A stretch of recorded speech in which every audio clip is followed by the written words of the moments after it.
لے جا سکتا ہو کہ ان کی خوشی پوری ہو جائے، لیکن یہ جو سامنے میرے نبی کا کلمہ پڑھنے والا ہے، اگر یہ خالی ہاتھ جائے گا تو بچوں کا سامنا کیسے کرے گا؟ جب بچے اس کی کلائی پکڑ کے پوچھیں گے بابا گھر کیا لے کر کے آئے ہو، تو وہ مصطفیٰ کا نوکر کہتا ہے کہ آقا کے اس امتی کا دل ٹوٹ جائے گا۔ اللہ اکبر، اتنا سننا تھا، وہ آنے والا رونے لگ جاتا ہے اور کہتا ہے یار بتا تو صحیح یہ ہمدردی آئی کہاں سے ہے؟ تو مصطفیٰ کے نوکر نے کہا تھا کہ بات صرف سودا گری کی نہیں ہوتی ہے، بلکہ بات جتنی ہے مدینے کے تاجدار کی بات ہے۔ میرے آقا نے فرمایا جو کسی کا ٹوٹا ہوا دل جوڑ دے گا اللہ اس کو بنا حساب کے جنت میں داخلہ عطا فرما دے۔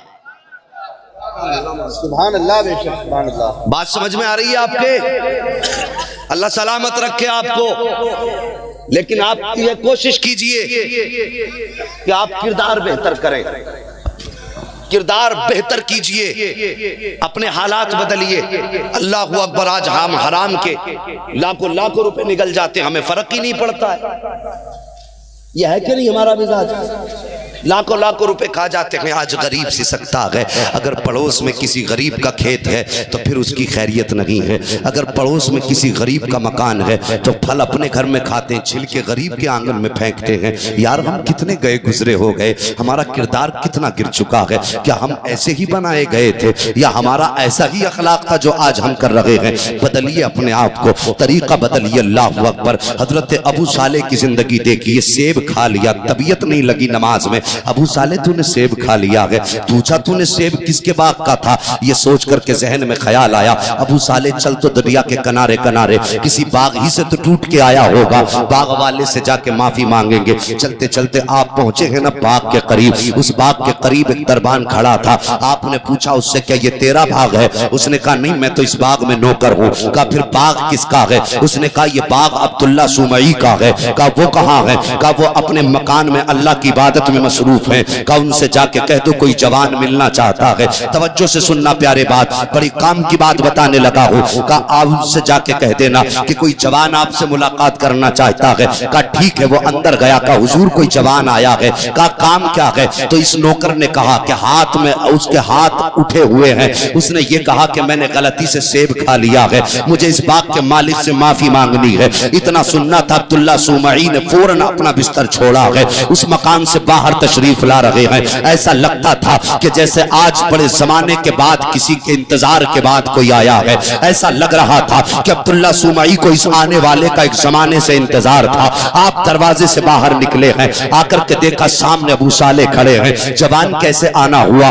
آنکھ میں آنسو آ گئے، کہنے لگے محترم میں نے آپ کی مرضی کے بغیر باغ کا ایک سیب کھا لیا ہے، اسی کی معافی کے لیے آیا ہوں۔ اتنا سننا تھا، آپ فرماتے ہیں تمہیں میرے باغ میں کچھ دن تک رکھوالی کرنا پڑے گی۔ آپ نے کہا مجھے یہ شرط منظور ہے۔ ایک روایت کے مطابق 7 سال آپ نے باغ کی رکھوالی کی ہے، دوسری روایت کے مطابق 10 سال آپ نے باغ کی رکھوالی کی ہے۔ اللہ اکبر، آپ نے اتنے دن تک باغ کی رکھوالی کی ہے۔ جب یہ شرط پوری ہو گئی آ کے کھڑے ہو گئے، حضرت اب تو میری خطا معاف ہو جائے۔ آپ فرماتے ابھی بھی معاف نہیں ہوگی۔ کہا پھر کیا کرنا پڑے گا؟ آپ فرماتے تجھے میری بیٹی سے نکاح کرنا پڑے گا۔ اللہ اکبر، کتنا بڑا فیصلہ تھا۔ آپ سوچنے لگ جاتے ہیں کیا کرنا ہے ابو صالح، کیا کرنا ہے؟ پھر خیال آتا ہے ابو صالح نکاح نہیں کرے گا تو یہ خطا معاف نہیں کی جائے گی۔ اللہ اکبر، آپ نے کہا مجھے یہ شرط منظور ہے۔ اس کے بعد کہا اب مجھے یہ شرط منظور ہے۔ پھر عبداللہ سومعی کہتے ہیں جانتے ہو میں جس سے تمہارا نکاح کر رہا ہوں وہ لڑکی کیسی ہے؟ آپ فرماتے ہیں اب پوچھنے کی ضرورت ہی کیا ہے، جب شرط ہے تو مانی جائے گی۔ آپ فرماتے پھر بھی سن لیجئے، آنکھوں سے اندھی ہے، کانوں سے بہری ہے، پیروں سے لنگڑی ہے، ہاتھوں سے اپاہج ہے، میری بیٹی کچھ بول نہیں سکتی، گونگی ہے۔ اتنا سننا تھا، آپ کی حالت خراب ہو جاتی ہے، آنکھیں برسنے لگ جاتی ہیں۔ آپ سوچتے ہیں ابو صالح ایک سیب کھایا ہے، اتنی بڑی سزا مل رہی ہے، ایک سیب کھایا ہے، اتنا بڑا جرمانہ دینا پڑ رہا ہے، یہ سوچ کر کے رونے لگ جاتے ہیں۔ عبداللہ سومعی کہتے ہیں ابو صالح ابھی سوچ لو فیصلہ کیا کرنا ہے، تمہیں سیب کی معافی چاہیے یا ایسی بیٹی سے نکاح کرنا ہے؟ عبداللہ سومعی سوچتے ہیں ابو صالح اگر لڑکی اپاہج ہوگی تو زندگی گزر جائے گی، لڑکی گونگی ہوگی تب بھی زندگی گزر جائے گی، لڑکی بہری ہوگی تب بھی زندگی گزر جائے گی، لڑکی اندھی ہوگی تب بھی زندگی گزر جائے گی، مگر بتا تو سکی اگر قیامت کے دن اللہ نے سیب کا حساب مانگ لیا تو کیا جواب دے گا؟ اتنے خیال کا آنا تھا، کہتے کہ اے بابا مجھے ہر شرط منظور ہے، بس اتنا بتا دے کہ تو نے مجھے معاف کر دیا۔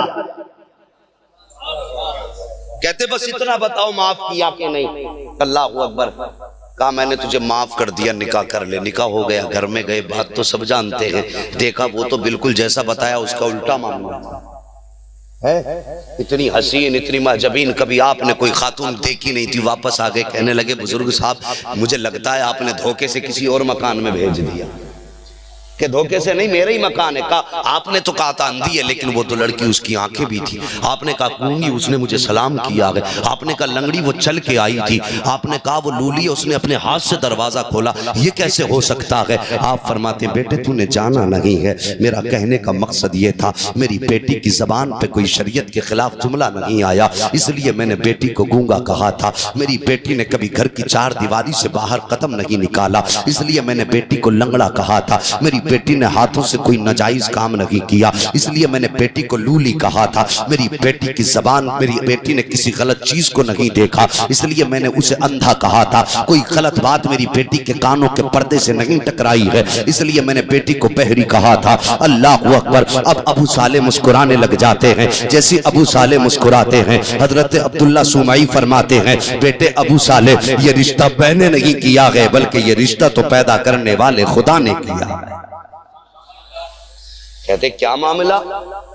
آپ فرماتے ہیں جب میری بیٹی پیدا ہوئی نا، فاطمہ ام الخیر، نام یاد رہے گا اب؟ کیا نام ہے؟